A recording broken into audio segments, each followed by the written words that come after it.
ACT Wazalendo announces newly elected leaders of the party.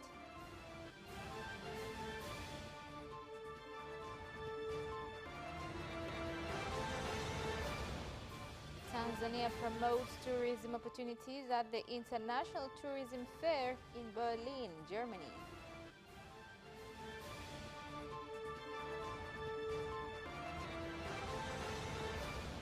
And in sports news, a Tanzanian pitcher makes it to the last qualifying round for the Japanese Baseball League.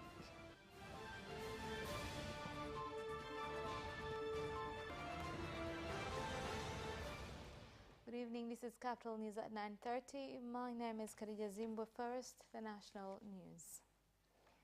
The opposition party ACT Wazalendo has announced its top new leaders who were elected in the National General Meeting held in Dar es Salaam on Tuesday. The new leaders include Dorothy Semu, who takes over Zito Kabwe as the national leader of the party after getting 65.7% of the votes, and Othman Masood, who has been elected as the national chairman of the party after getting 99.6% votes.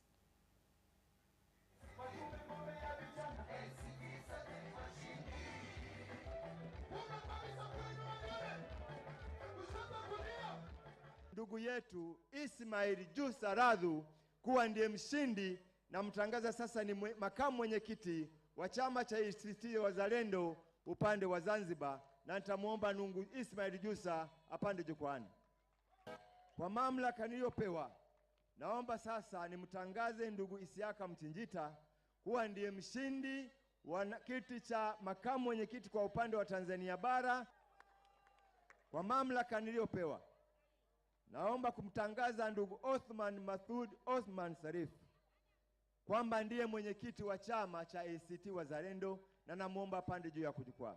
Kwa mamlaka niliyopewa, naomba sasa nimtangaze ndugu Dorothy Jonas Semu kuwa ndiye kiongozi mpya wa chama cha ACT Wazalendo kwa kupata kura 354 sawa sawa na 65.7%. Chama chenu cha ACT Wazalendo kimetoa ahadi kwa Watanzania, na ahadi hii tutaendelea kuisambaza, lakini haitokuwa ahadi tu, lakini itakuwa ahadi ambayo tunakwenda kuitekeleza.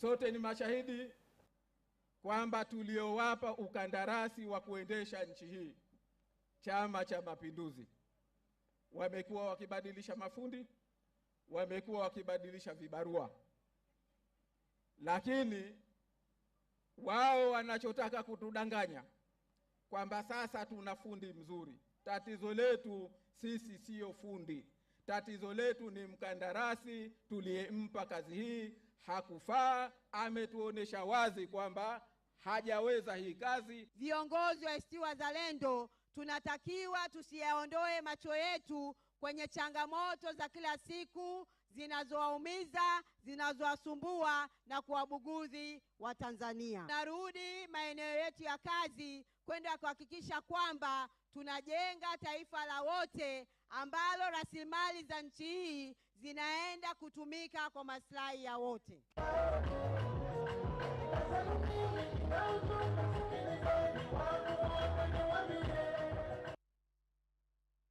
10 residents in Kagera region are reported to have died following an outbreak of cholera, where 151 people were treated and discharged from various hospitals in the region, affecting getting infected with the disease. Jumla ya wagonjwa walioripotiwa ni 161, waliopona na kuruhusiwa ni 151 na vifo 10. Kwa sasa tayari ugonjwa huu umedhibitiwa katika halmashauri za Misenyi, Bukoba DC na Bukoba Manispaa. Mlipuko wa ugonjwa huu umeendelea kuwepo katika kisiwa cha Gozba hadi tunapoongea muda huu. Niendelee kuelekeza uongozi wa Muleba kuimarisha zaidi usimamizi ili kudhibiti kabisa ugonjwa huu. Kwa sasa tumeanza kuogopa hadi kula samaki. Tumeambiwa vyoo hamna na watu wale wakijisaidia wanaenda ziwani wananawa. Kuna haja ya kuwezesha wale wajasiriamali na wafanyabiashara ili kuwawezesha waweze kuanika dagaa kwenye maeneo salama. Hivyo basi serikali ina wajibu wa kuwezesha miundombinu ya kuwezesha kuanika dagaa kwenye sehemu salama. Vyanzo vya maji ambavyo viligundulika pia vina viashiria vya ugonjwa wa kipindupindu. Kwa vile vyanzo ambavyo viligundulika tulivifunga. Kwa hiyo vyanzo vichache vilivyokuwepo viliendelea kutumika. Sasa hizi mamlaka mbili zilitusaidia sana kusambaza maji kutoka kwenye hivyo vyanzo vichache ambavyo havikuwa na viashiria vya kipindupindu. The Minister of Tourism and Antiquities in Zanzibar, Modric Soraga, has launched the Palace Museum that showcases the history of 12 sultans who had ruled Zanzibar, including their graves, by commending the government of Oman for agreeing to oversee rehabilitation of the House of Wonders and the Sultan's Palace. Tayari imeshaanza. Tuna mkandarasi ambaye yuko kwenye site. Wenzetu wa serikali ya Oman wametoa consultant, kwa hiyo kazi hiyo tayari inaendelea.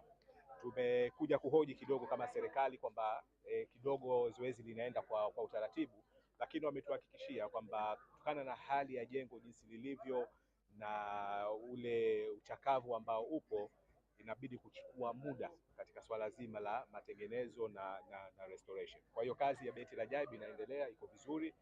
Lakini tukija katika People's Palace hapa, sasa hivi kazi inayoendelea ni kufanya maandalizi ya BOQ, design na zile architectural plans. Saka sisi na ukija kuona katika around the world, sisi na Zanzibar tuna special relation. Na Omani always itaendelea kuweka mashirikiano mengi.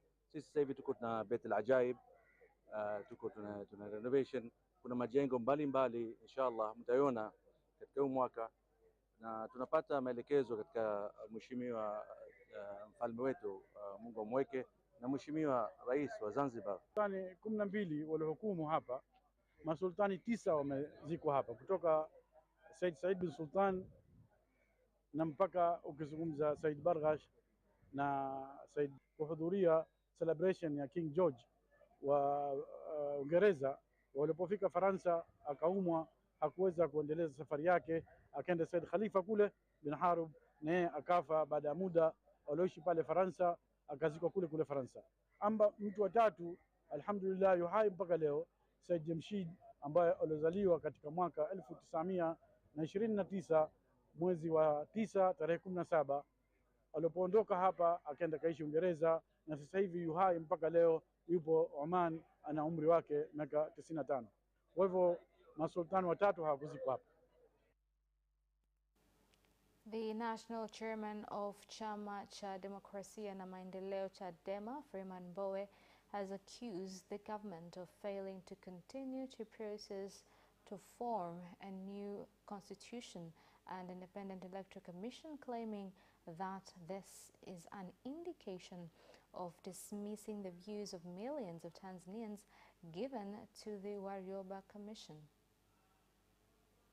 Chote ambacho serikali imekataa mabadiliko ya msingi ya kisiasa, kikatiba na kisheria, hali ya maisha ya Watanzania imeendelea kuwa mbaya zaidi. Ufisadi, ubadhirifu, wizi wa fedha na mali za umma, utapanaji wa rasilimali za taifa letu umeongezeka mwaka hadi mwaka kwa gharama ya maisha ya Watanzania. Viongozi wa Chama cha Mapinduzi na serikali yake wameendelea kujitajirisha na kuishi kwa anasa wao, familia zao na marafiki zao, huku wananchi wa kawaida wa Tanzania wakiishi katika lindi la umaskini mkubwa. Vipato halisi vya Watanzania, wakulima, wafugaji, wavuvi, wafanyakazi, wa kuajiriwa na wa kujiajiri, wamachinga, bodaboda, wachimbaji wadogo wa madini na makundi mengine yote vimeendelea kushuka. Thamani yao ya maisha imeendelea kushuka mwaka hadi mwaka, huku maskini wao kwa ujumla wao ikiongezeka. Ili kutekeleza azma hii, sisi Chadema kwa sasa tutachukua hatua zifuatazo. Baada ya maandamano makubwa na iliyofanikiwa ya majiji ya Dar es Salaam, Mwanza, Mbeya na Arusha, sasa tunaingia katika hatua ya pili itakayohusisha kitu ambacho sisi kamati kuu tumekiita, na tunawaomba Watanzania wote na wanachadema wote wakiite na wakitambue kama wiki ya maandamano. Wiki ya maandamano ambayo itafanyika katika makao makuu ya mikoa yote nchi nzima, yatakayoanza tarehe 22 hadi tarehe 30 mwezi Aprili mwaka 2024. Now, incidents of crime that had affected production activities at the Williamson Diamond mine in Kishapo District, Shinyanga region have continued to decline, a situation that has been contributed by increase in corporate social responsibility funds provided by the mine to support surrounding communities. Kwa kweli matukio ya uvamizi sio makubwa kama ilivyokuwa, yamepungua sana, na nimepelekea sasa leo tunasimama tukiwa tuna nguvu kabisa ya kusema kwamba kwa mwaka huu tutatoa bilioni 1 fedha za Tanzania kwa ajili ya CSR. Kutoka hicho kiwango kidogo kama ilivyotamka, sasa hivi CSR yetu itapigiwa hesabu ya 0.7% ya pato ghafi. Maana yake nini? Tunaomba sana jamii inayotuzunguka wawe walinzi wa mgodi wao, kwa sababu mgodi huu kwetu sisi tunanufaika wote pamoja. Kwa hiyo nimefurahi kwa sababu tunaenda kutatua changamoto zilizopo kwenye vijiji vinavyozunguka kwa miradi ambayo imeainishwa kutekelezwa. Kwa sababu mwanzo pale kipindi cha nyuma tulikuwa tunapata shida. Fedha iliyokuwa inatolewa ilikuwa ni fedha kidogo. Kwa hiyo ninampongeza Rais kwa kuwawezesha wawekezaji, na mpaka sasa hivi wameweza kuzalisha vizuri. Tunaenda kutatua changamoto kwenye vijiji vinavyozunguka. Mimi ni washukuru sana WDL tena kwa mara nyingine. Sasa nisisitize fedha ziwe zinatolewa kwa wakati. Zinapopatikana fedha ziwe zinatolewa kwa wakati ili miradi itekelezwe kwa wakati na wananchi wana kiu ya kuitumia hii miradi. Nikushukuru sana mkurugenzi mtendaji. Ongeza kasi ya mahusiano na hao wenzetu. Tunajua sio CSR tu peke yake, lakini kuna ushuru na vitu vingine. Basi ili mpate fedha kwa ajili ya kuboresha usawi wa wananchi wote wa wilaya ya Kishapu. Of Tanzania has warned companies that are undertaking construction of 6 integrated justice centers in Songea, Katavi, Geita, Njombe, Simiyu and Songo regions that stern action will be taken against those found to have implemented the projects below standards.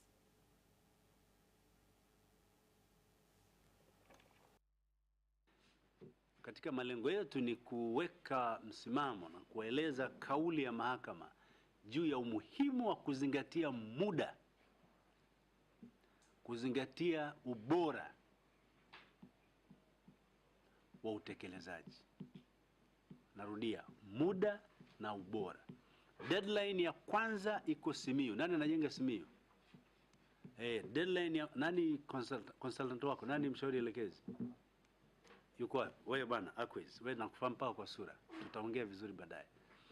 Kwa hiyo Aquiz, kwa mfano, utakiwi kulala usingizi kama yule yuko 7% na alitakiwa 27%. Na consultant ndiye mwakilishi wa mshitiri. Hiyo lazima tuelewane. Hakuna sababu ya mijini yangu hapa kuhangaika au na mimi niache kufuatilia mahitaji ya majaji wangu huko wakati Peter yupo na namlipa afanye bure, si ndio? Na riziki afanye bure. Nachohitaji wa Tanzania wakandarasi wanaopewa kazi, na mimi pia natokea kwenye engineering family, mimi sema mimi ni mechanic kwenye ni civil, tusiangushane tafadhali riziki. Tumekupa tarehe 31 August unanikabidhi funguo pap, ili kazi ikija nyingine tuweze kuheshimiana kwamba huyu bwana Riziki alifanya kazi nzuri.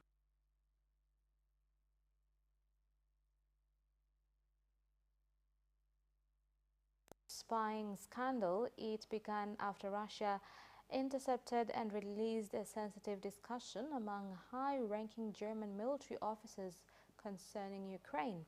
Now, the German government has accused Russian President Vladimir Putin of seeking to sow disunity and create divisions within Germany. For more, here's the W's Michaela Kafna from Berlin. Michaela, what were the military officers discussing in that sensitive conversation? Well, they were discussing the specifics of the impact, the potential impact of the Taurus missiles that Germany is at this point in time still refusing to send to Ukraine, for the very reason that the German Chancellor in particular is concerned that it could provoke Russia. And they were talking about specifics of the Kerch Bridge that connects mainland Russia with Crimea that was occupied by Russia in 2014. It's Ukrainian territory under international law. And there was very specific debate about how many missiles you would require to blow up that particular bridge, because it would be seen as a prime target for Ukraine if Germany was to send that particular weapon system. So it was very concrete, it was very damaging, and it sparked a lot of internal political debate here in Germany, something the German defense minister described as deliberate by Russia, which he says clearly tried to create at least confusion, ideally a rift between political parties here in Germany, but also between NATO allies. How has the German government reacted apart from criticizing Russia? Well, the German Defense Minister Boris Pistorius, I was in the room when he really spoke about the first investigation launched into this. He said he refuses to play Russia's game on this. Also, the timing of this release by Russia was very telling. It came on the day that here in Germany it was reported that a former executive of Wirecard was exposed as a Russian spy. He's under investigation. Wirecard, of course, a financial transaction company that went bankrupt, that clearly was potentially even set up to damage the German economy and politics. So it came on the very same day, and that is also being read as part of what is being described by the German government as a communications war by Russia. But that didn't stop the opposition here of describing the German Chancellor himself as a security risk.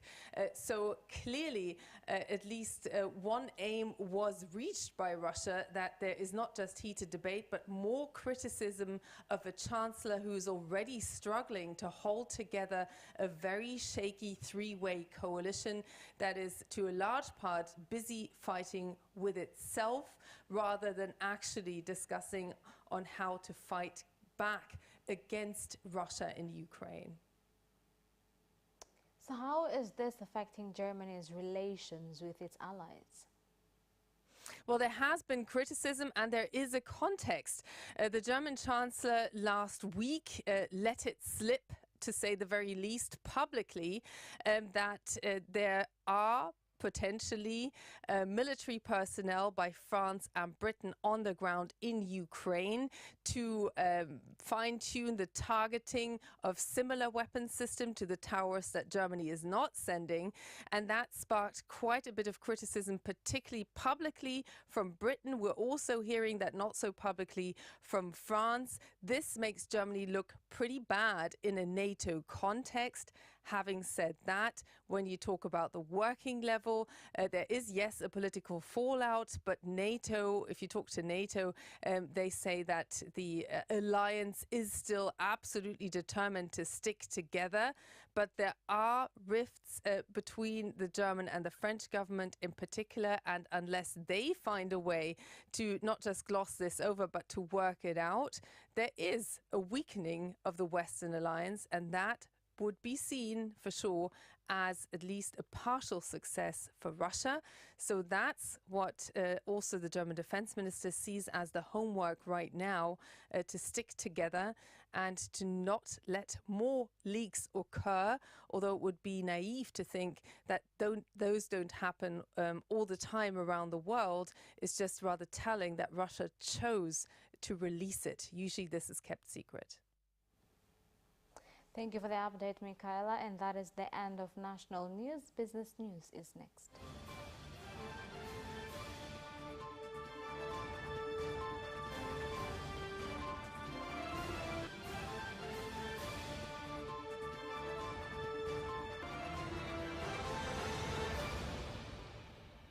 Welcome back, and in business news tonight.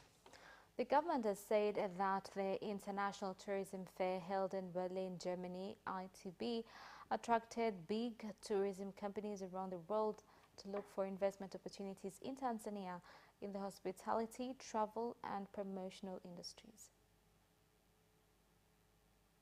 Na wadau wengine wote wa hifadhi, kwa sababu wao wanapofanya shughuli nzuri katika uhifadhi, basi inatusaidia pia kuweza kuwa na vivutio vizuri zaidi vilivyotunzwa, vilivyohifadhiwa, ambavyo vinaweza pia kutuletea watalii wengi zaidi. Tunaendelea vizuri na wadau wako kwenye pilika na tuna uhakika kwamba katika kipindi cha miezi 6 ijayo idadi ya watalii itakuwa ukilinganisha na iliyotokea mwaka 2023. Mwaka huu tunategemea at least kufikia watalii milioni 2.5 mpaka 6 ili kuongeza chachu na kuongeza kwamba hii sekta ya utalii ambayo kwa kweli ndio sekta ambayo inategemewa kwa kiasi kikubwa katika nchi yetu kwa sasa, katika uchumi wetu na katika maisha ya jamii. Tuko hapa ITB kwenye maonyesho. Leo ni siku ya kwanza. Kwa kweli maonyesho ni mazuri, mwitikio ni mkubwa Tanzania. Kwa hiyo tunasema tunashukuru sana, kwa sababu Tanzania sasa hivi imeuzwa kirahisi sana. Yaani kila mtu akija anajua Tanzania. Mwanzo watu walikuwa hawajui Tanzania vizuri. Tunaweza kusema Royal Tour imesaidia maagent wengi kujua Tanzania. Kwa hiyo tunamshukuru Mheshimiwa Rais kwa juhudi zake za kuuza Tanzania. Tumeona matokeo mazuri.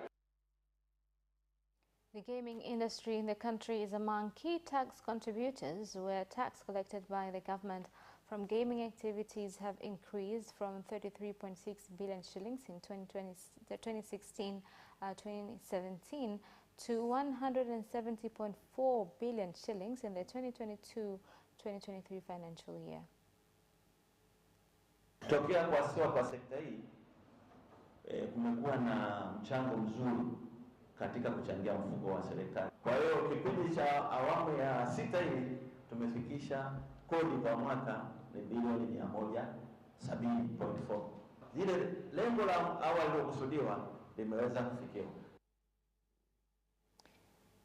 And Ministers of Finance, Planning and Economic Development in Africa at the end of 56th ministerial meeting held in Victoria Falls, Zimbabwe, agreed to improve on efficiency in use of various resources as well as technology in increasing revenue collection. Zote za Afrika kupitia hawa mawaziri wa fedha pamoja na mawaziri wa mipango lakini pia pamoja na mawaziri wa mazingira, tumekubaliana kwamba ni muhimu kuwa na sauti ya pamoja katika kuhakikisha kwamba tunatumia resources tulizonazo, rasilimali tulizonazo, lakini pia tunaboresha zaidi matumizi ya teknolojia katika kuhakikisha kwamba tunainua hali ya ukusanyaji wa mapato katika nchi zetu ili kuweza kupata rasilimali za kutosha kuhudumia miradi, malengo ya kibajeti, lakini pia pamoja na kuservice yale madeni, kulipa madeni ya serikali zetu. And that is the end of business news. Sports news is next.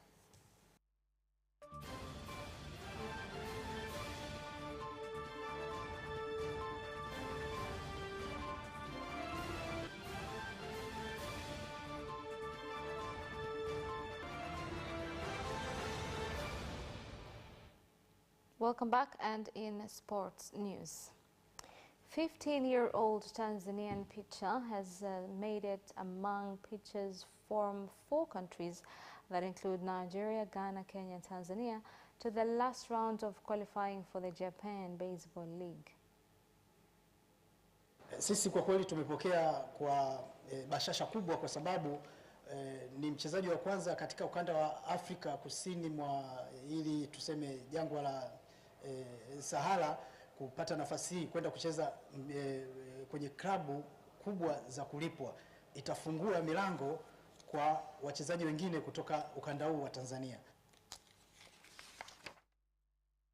The National Netball Association, CHANETA, has apologized to the government following a statement made by Rose Mkisi, who has resigned as the Association Secretary General, that the government only cares about the development of football.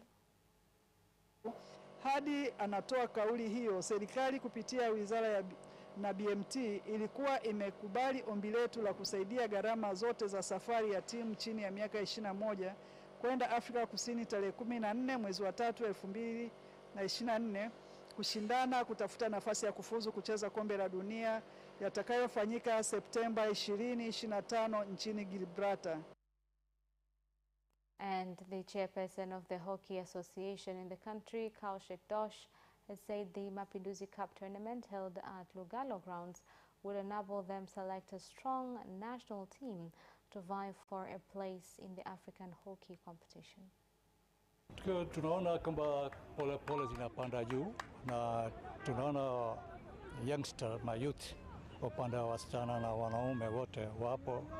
Kuna faces mpya tumeona na watoto hasa za shule wanachezea timu tofauti tofauti, hizi timu kubwa za watu wanachezea. Kwa hiyo tunaona kwamba huko mbeleni ambao tunaenda tutafanikiwa. Well, that sports item ends our news bulletin for tonight. My name is Khadija Zimbwe. Thank you for watching and good night.